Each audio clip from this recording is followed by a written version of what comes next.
Bare Knuckle Casual. Here we have Luke the Brassfield, bare knuckle boxer. Finally, we got an interview on the channel here. So, how are you getting on, Luke? Yeah, I'm doing good, thank you. Recovered fully from the fight now. It was about 7 or 8 weeks ago. It takes me a while to recover, but yeah, feeling good. Back in the gym, Yeah, working hard again. it's hard to believe it's that long. Well, I actually felt longer ago that fight was. You know what I mean? Yeah, yeah. No, just for a long time ago now, but yeah, it was a good fight. Ready to go again. Looking forward to the next one. And what injuries did you have, by the way? Well, I Because thought my it's hand was broken. They told me it was on the night, but it was actually just quite badly damaged, and not broken, which is good. yeah, And yeah, then just my ribs, even though I can't remember getting hit down there. They were hurting about yeah, 2 weeks later, and then a few scars on the face that have healed nicely now. Anyway, probably yeah. see them a bit there on the brow and under Yeah, yeah. there. I know it's on your Instagram there recently. You were sparring. I think you had a bit of a maybe that's from the fight in Yeah, yeah, little yeah, nick. and It's that not fully yeah, yeah. recovered. Yeah, And what's tell us this because I'm thinking of going to an event at the Newcastle event. Tell me what the yeah. crowd is like over there. Like you know what I mean? What's the atmosphere like in there? Oh, the atmosphere is brilliant. BKFC, it's growing and growing, and you just know that Newcastle is going to be buzzing as well. They've got some good events Yeah, coming up. You've got Newcastle, Glasgow. It's just a place where everyone's very passionate about their own fighters and yeah. about knuckle. So, yeah, you're in for a treat if you're going to Newcastle. Try to get down there myself. Yeah. Well, actually, I meant to say the Manchester card. The Manchester card is the one I'm thinking of going to. You know. Oh yeah, well it's lined up to be the biggest show they've done yet. They reckon it's going to beat the Birmingham one. Apart, apparently so, like, you know what I mean? Obviously, I think Darren Till's going to be fighting in that one, so Yeah, I've not seen too it many sounds things. announced yet, but I think they're coming out a bit this week. The announcements. Yeah, yeah, yeah. What was I going to say? I had a few questions written out of here, right? So, I want you to tell me about what's the bare knuckle scene like in the UK anyway? Because there's a lot of different promotions over there, isn't there? Yeah, it's growing massively. If you go back sort of 10 years ago, people assumed bare knuckle was on a farm in a car park under a bridge, or the them typical sort of places. And Yeah, when you tell people, it's quite frowned upon. But I said, no, it's a big setup now. It's big shows. It's live on DAZN. They got household names fighting on them. And it's just growing and growing.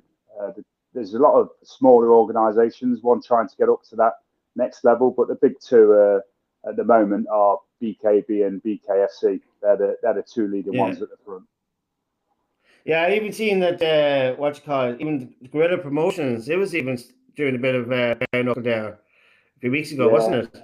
yeah. Well, they've got Darren Till back in them, and they're just started on the bare knuckle, and that's growing. I believe that's going to be up there. There's sort of a bit of a gap at the minute, very low level ones Yeah. to the top level. So they want to fill that gap and get up there. Yeah, like it's growing a lot. I was doing a video there recently. I put the Guerrilla Promotions on the background. Do you know what I mean? Yeah, And it's a good show. Like I love the colors they have or something like that. The way they have it branded, I think it looks really good. You know what I mean?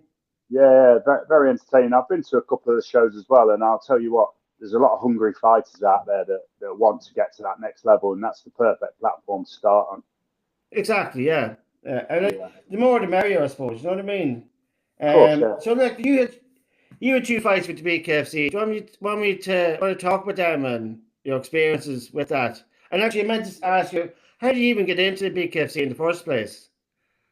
So to get into BKFC, you need a bit of experience prior to it. You can't just turn up there and swing and hope for the best. So I've had almost 20 years now in combat sports, boxing at the highest level as an amateur and then as a pro as well. And then I stepped into bare knuckle by accident, sort of. 24 hours notice, took a fight, a bare knuckle fight. I just wanted whatever was available that weekend, and it just so happened to be a bare knuckle fight. Stepped in the ring, bell went. 7 seconds later, the fight's done. One punch, and sending that to the bosses at BKFC. My manager sent them across. We've got this lad. He's just done this. He's got this background, and they said, "Yeah, we'll try him out." And that's when I had my first fight for BKFC. Then, Yeah, I think I actually seen that. I actually had it here on YouTube there earlier on today. You know that. Yeah, So that's one of those like what's call it regional kind of promotion type things, is it? yeah. It's just a local Nottingham one, and it's it's sort of grassroots. They're trying to get bigger, and it's a great place to start. They did offer me a title fight, the next fight, and headline the show, but I always have my eyes on BKFC. I want to fight the top guys. I want to be in the Premier League of bare knuckle. Yeah, well, it's definitely that. Like it's you're really jumping into deep end there when it comes to bare knuckle, Yeah, isn't it? massively. And Um, the first two fights, the opponents I've had, they've been great opponents. But I don't want to stay down in the lower leagues and just beat people up for fun. I want to challenge myself. yeah, well, like you know what I mean. There's a lot of people out there that want to like pad their records, I suppose. You know what I mean, Mm. and not willing to take that risk and and taking on someone that's maybe like above your level, we say. Yeah, But yeah, it has to be commended for that. You know what I mean? yeah. Thank you. Yeah, I want to be You know, at that top and you're level. gonna learn. You're gonna learn more from that. You know what I mean? Oh, definitely. As an amateur boxer, I was on the army boxing team, and you go all Oh around the yes, UK. Yeah, all around the yeah. UK fighting the best guys in the country. So it's you learn. And that's just wondering. I actually had a feeling during the army, like so. Why don't you tell us about that, or what that was like, Yeah, well, I or joined what the army part? when I was 19 years old. I joined the Royal Engineers, but then I went to be para trained as well.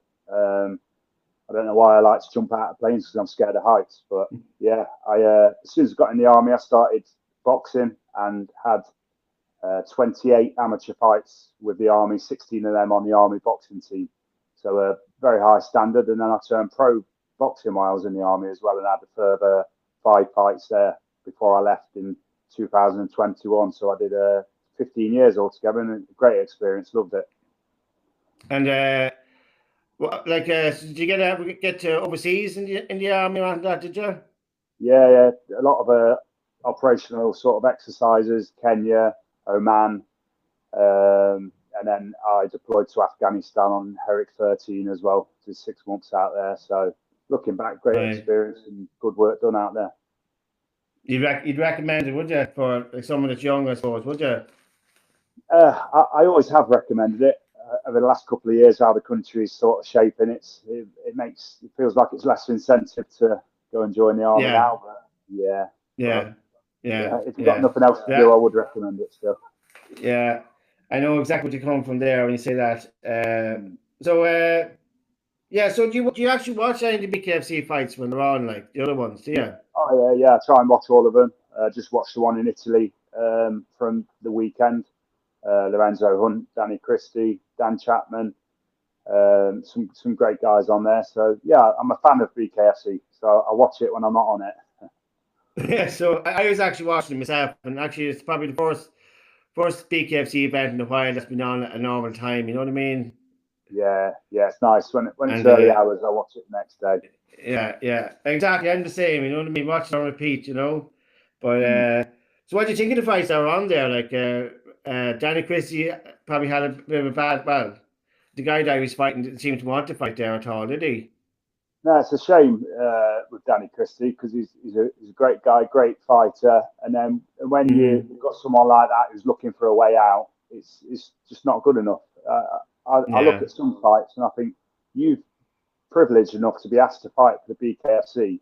You got to go there until you're lying flat on the floor. You don't quit, yeah, and yeah. he quit there. He's looking for a way out, but Danny will be back and he'll look strong. Yeah, well, this he kind of teased that he might be on the Glasgow card. You know what I mean? But well, that happens not. But like at this stage, like he didn't get any damage in that fight, so he should be able to get another run out pretty soon. I'd say, you know.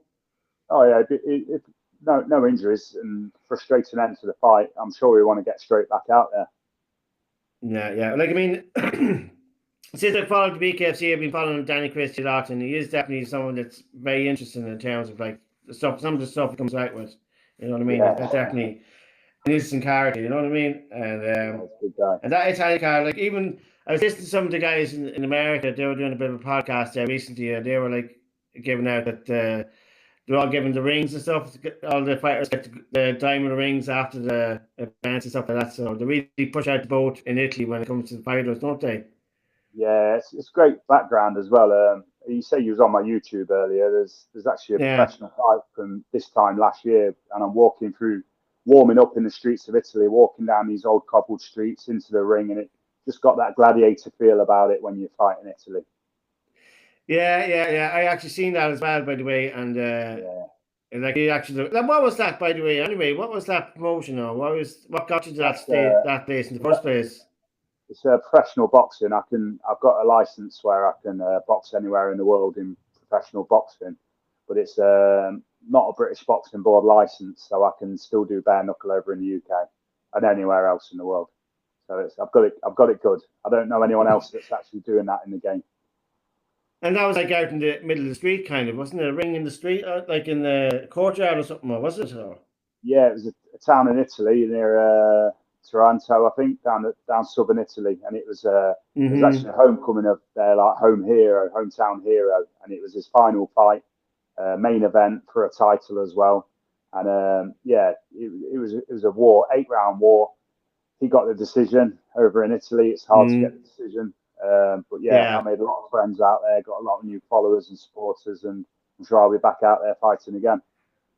Yeah, I noticed that even not the last Italian card, but the one before that, it seemed a lot of decisions went towards the Italian fighters, like, you know what I mean? But which is probably, it's no surprise really in some ways, you know. No. I think with bare knuckle, you've got to take that decision out of their hands and get the knockout. It's a bit harder when you've got gloves on. Yeah. Like I tell you the truth, I was actually I did a cruise earlier on this year, and it just happened the cruise happened to stop 3 times in Italy. So Yeah. yeah, it's like I got a good taste of it now. It's definitely a place. I definitely next year I hope to go to an Italian card. You know that? Oh yeah, You know yeah. that'll It's be big. yeah, beautiful country. Like it's a country that's kind of made for it, isn't it? Yeah, definitely. I hope they keep going back there. I'll try and get on one day. They'll be back there again. Like so.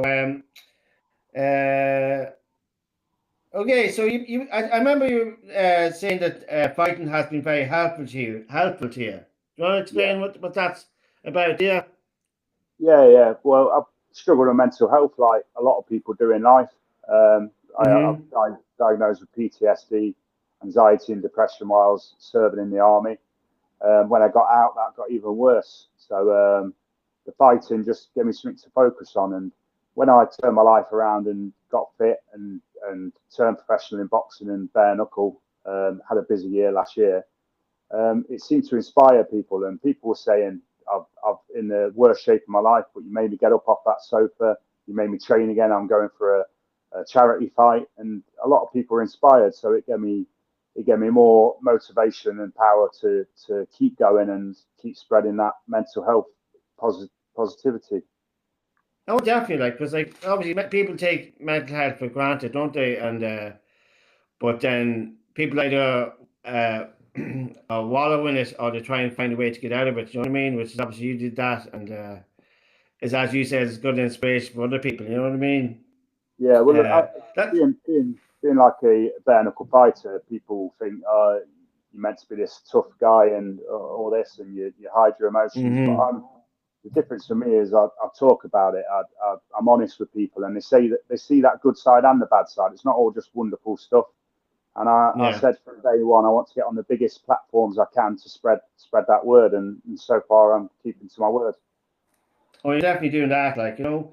Um, so look, on that, like you were saying, but sharing your story on social media, like how important do you think social media is for fighters and stuff like that, you know? I think it's very important. Some people don't want to physically reach out and talk and pick up that phone and ring the mental health lifelines and the Samaritans. So if they've got a familiar sort of figure there who feels the same way they do and is talking them through it, I think it's a great way. A lot of people suffer in silence, and a lot of people are mending in silence as well. I'm sure in the background without me even knowing. So social media is great for that. And like even just to push it a bit more, like in terms of like fighters' careers, like if they're starting out or even if in the middle of it, like how important social media is in terms of building their profile and marketing themselves, you know? Yeah, a lot more important than it was 10, 15 years ago. It wasn't social media back in the day. It was you was an amateur boxer or you was a pro boxer. There weren't much bare knuckle around. There wasn't much unlicensed boxing. Now there's a lot of different platforms and social media. Sometimes you've got to be a bigger name and to get these big fights. And it's a shame, but it's also just the way it is. You've got to get on with it. You've got to sell yourself. Yeah, yeah. And it's one of them things you have to nearly work on every day, or you know what I mean? Yeah. Like I've noticed, like especially you can see there, but like some misfits there. A lot of the fighters there are all there pretty much because they have big social media profiles. You know what I mean? Yeah, massively. And a lot of fighters complain about it that they're getting paid more, they're doing this and that. But you've got to sell yourself. From when I got injured back in December, all I did was social media. I was logging my recovery. I was talking without being arrogant, and it got me back Yeah. onto the BKFC. So it works.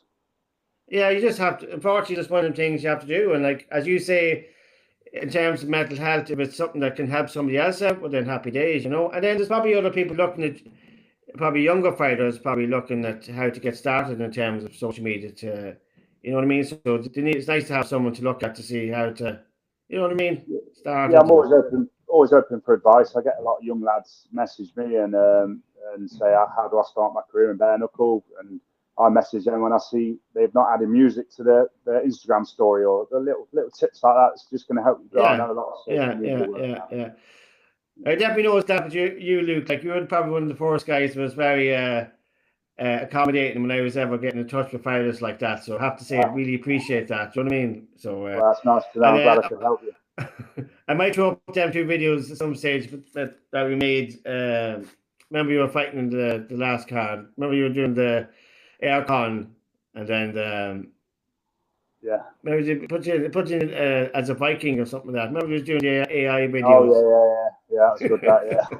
Yeah, Like the yeah, Viking yeah, thing. yeah, yeah. So look at okay. So how? Yeah, I already asked you about how you got picked up in BKFC. Um, and then yeah, so I know you have a small daughter, have you? Yeah, I've I I got a did young daughter. Yeah. I had an 8-year old here in the sitting room, had to kick her out. Yeah. But so I have to be happy about it. But does she know that you do fighting, and do you ever talk to her about that or? She does, yeah. I had a tricky time with my daughter when I split up with her mother. I served a bit of time in prison, and what I remember is that the school teacher took her out of class one day. I was told this by her mother. The school teacher took her out of class and said, "Your dad's gone to prison. He's been a bad person," and just the thought of that still haunts me to today. That my daughter was put in that situation, probably disappointed in her dad, upset with her dad. So since that day, since I got released, I was actually found not guilty of the prisonable offences. So I should never have gone to prison. But since that day, I'm trying to erase that memory from my mind. I've turned pro in boxing. I've turned pro in bare knuckle. I fight on TV. I've got my own podcast with my Ilson bare knuckle bastards gym. I've been acting. I've been on TV acting as a background actor. Nothing too special. I've got my license in bodyguarding. You name it.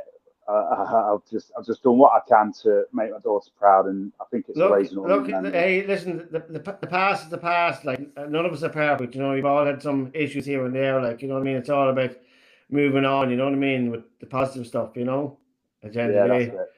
Yeah, I've an 8-year-old daughter. I know how it can be hard work sometimes. You know, yeah. but they're very entertaining. You know, Oh yeah, massively. but so yeah, so what's next for you? Like, what are you hoping to are you going to be attending any of the upcoming BKFC events or any other bare knuckle events? Yeah, I've been contacted by BKFC bosses. They want me back on. Woohoo! I've had two fights for the BKFC, two losses, but two good fights in my opinion, and in other people's Yeah, opinion as well. So number 4 and number 5 in the welterweight division they are in the UK. So Not seen had, that, not had yeah. easy fights, but I don't think you're ever going to get easy fights. But the way I've conducted myself, inside and outside the ring, I do believe that's why they still want me. And I can't say the show yet, I can't say the opponent, but the fact they got me an opponent and a show so far out is yeah, it's good to know that I'm still got a job with BKFC.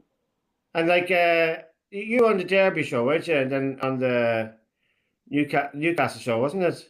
Or was Derby, it then the Birmingham Birmingham? one.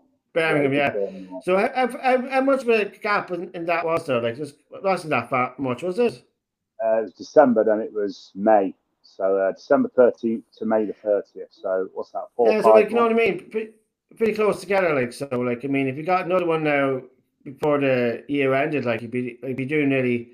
Because I know with a lot of BKFC fighters, you don't get that many fights. Somebody can just get a fight a year, like you know what I mean. Even if they are looking Yeah, for more. it will be 3 fights within a year. So I'm happy with that. Yeah, that's a good And that, achievement. it's a good achievement, especially to say I had major surgery on both hands between the two first fights.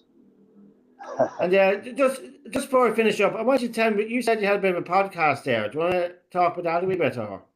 Yeah, we've been doing a podcast for a while now. With it's called Bare Knuckle Bastards podcast. It's with my gym, Joe Cockin, the head coach. It's at his bar. We've got a couple of episodes on YouTube if you want to go over and check them out. Oh, we'll check it out. Got, Yeah. yeah, so we need to get it up and running again. Really, we had a few technical issues. The camera guys left to do other jobs, so we're doing it our own now. But we need to get back on it a bit because we do enjoy filming it. Yeah. It's good get together on a Friday night, and I'm thinking some people enjoyed it, so we'll carry on. You're a Friday guy like myself. Yeah, it's good. If the lads aren't fighting, we're getting pizzas and that, so it's nice. Yeah. No, I do my show every Friday, like you know what I mean. And I just noticed that if we do one every week, if you have to really be consistent, you know what I mean. Even if sometimes you don't really feel like it, it's all because about that consistency, and we need to get that it's a bit of back. consistency. Yeah. So look, if you ever fancy coming back on sometime, you're more than welcome. You know Of course, what I mean? yeah. As soon as I announce this next fight, then it'll be good to come back on. Oh yeah, definitely. And just one else you want to mention before we close out, like a sponsorship or that, or? Yeah, I've got Hex Manchester Clothing, great sponsors. That's it at the minute. If anyone else wants to sponsor, I'm always welcome. But yeah, they've sponsored me for a long time. They sort me out of all the clothing, and yeah, shout out to my gym, Ilson Bare Knuckle Bastards. They've got some great guys there. We've got Liam Swanee and Aaron McCallum fighting at the O2 this weekend, some big fights. And shout out to all my supporters who have been loyal since day one. And there's still good things coming. I'm coming for that big win. And thank you for yourself as well for reaching out to me and doing this interview. Same as that, Luke. Yeah. But look, Luke, thanks so much for tuning in or coming on. Really appreciate it. And thanks for being the guinea pig here on this one. Yeah, no worries. Thank you very much. Look, thanks very much. Okay. Talk to you later. All right. Take care. Bye-bye.